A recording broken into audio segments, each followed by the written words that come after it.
I onboarded a new client who was convinced that they had a marketing problem. This is what I often see. They wanted leads, better funnels, a content calendar that actually moved the needle. But that wasn't the problem. By the end of 1 week, we were not talking about marketing at all. We were talking about their offer, their positioning, the story they were trying to tell others and themselves, who they serve. The founder looked at me and said, "So, we've been trying to fix the wrong thing." I said, "Worse, you've been trying to fix a symptom." Here's what went wrong. It was not the marketing, but something else. Welcome to The Real Place. I'm Milton Flanoy. Today, we're talking about how to take on a new client or project without lying to yourself about the problem, and what the first conversation is where most engagements already fail. So, let me tell you, I'm a Lean Six Sigma Black Belt and founder of Obsidian Success. This show is for leaders who are done with performance and ready to practice it. We talk about how change actually happens. And today's truth, most projects do not fail in delivery. They fail in definition. Think about that. There's a difference between the problem the client describes to you and the problem they're actually trying to solve.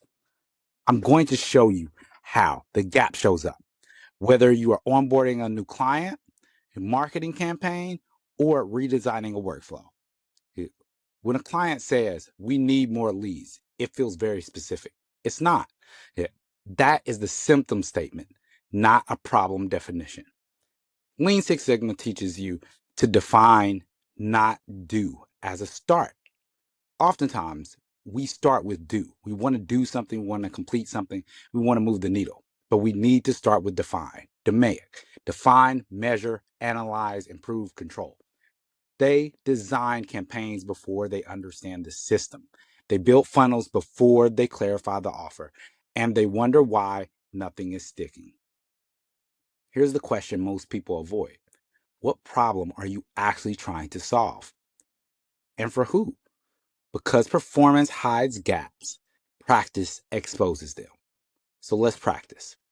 New client, solopreneur, service-based business. They say, "I need a better content strategy. My pipeline is empty. I need more leads." That sounds clear.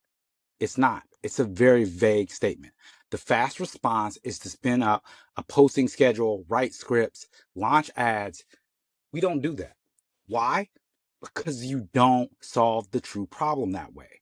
We ask you to slow down, slow it down.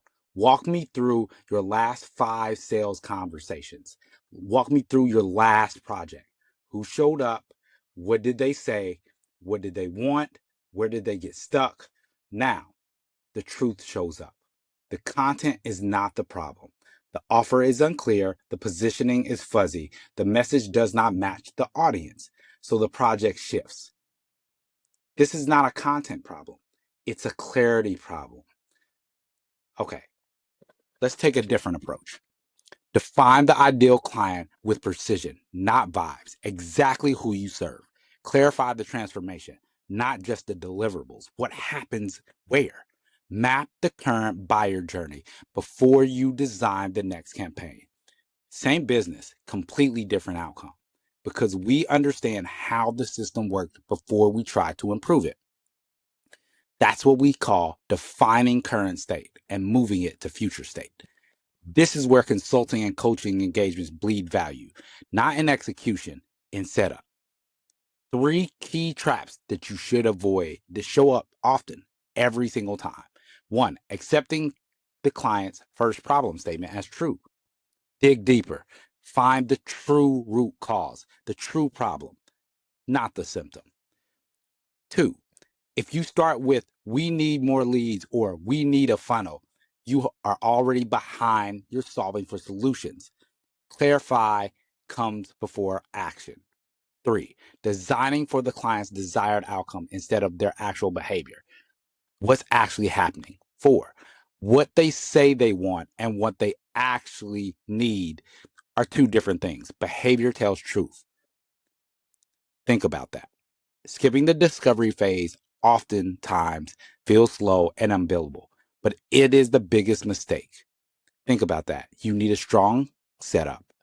You need to define the problem together, study, then identify where it breaks down, then adjust and input countermeasures.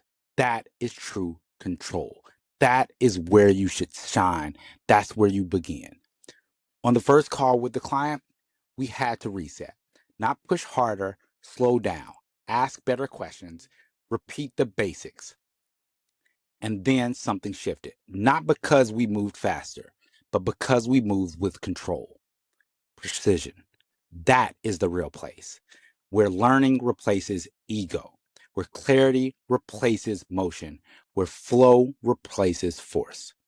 Here's your challenge. Before you start your next client project, redesign your discovery. Block 45 minutes. No decks, no proposals, no execution, no Instagram reels, just you and a blank slate. Ask 3 core questions. What problem are we actually solving? 1 sentence only. Who is most impacted by this problem, and how do we know? What does success look like 90 days after this is completed? In measurable terms. Write your answers down. If you can't answer them clearly, you do not need to start. You're not ready. That is where your rework is coming from. And if you want to go deeper with this, follow me on Instagram. I break these down daily. Real examples, real systems, real fixes. You can apply immediately. Send me a message with the word flow. Thanks.